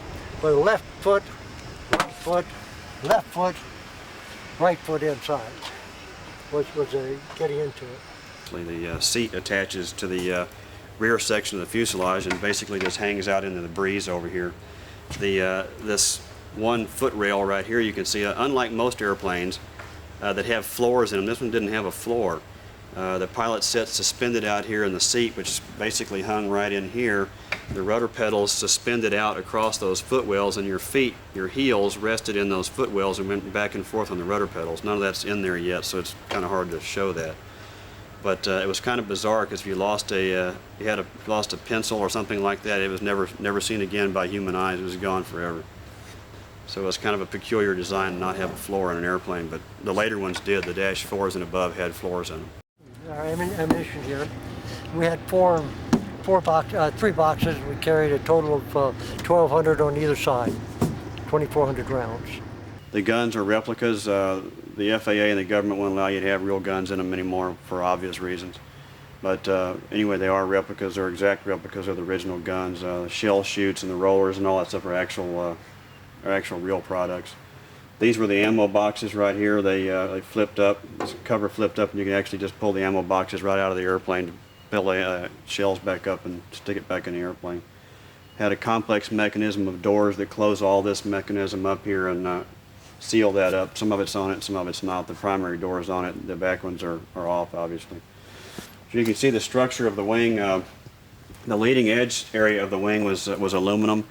But all this section back here was covered in fabric. Vaught's concept at that point was that battle damage was easier to correct and repair with fabric versus aluminum. The later Corsairs, the Dash 4s and after had aluminized wings. Well, Dash 5s and later had aluminized wings. The Dash 4s were still fabric also. Pretty complicated arrangement of fabric. The airplane had to be able to withstand 400, 500 mile an hour speeds, which was quite a bit for a fabric-covered wing panel. So there's a complex mechanism of little stringers and tie-down strips, and the idea behind it was that you could take a hit somewhere, anywhere along in that wing, and the rest of the fabric wouldn't peel off as a result. So it was basically compartmentalized so that you could have battle damage, and the rest of it would stay on. And then you could come back when it got back, and the guys could just fabric a patch in there, and the airplane would launch again on another mission right away.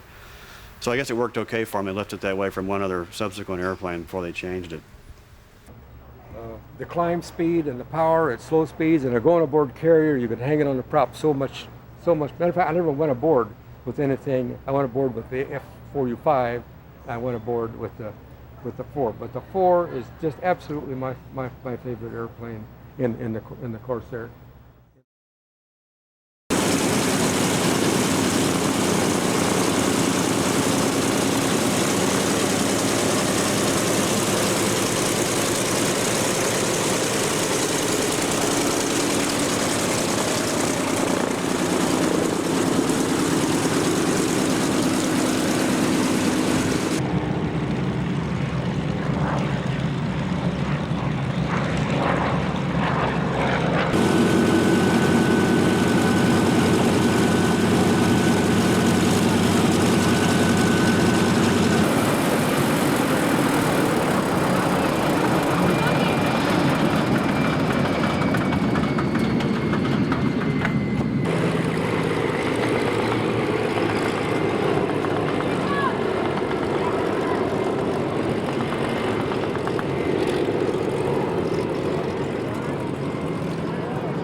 B-25.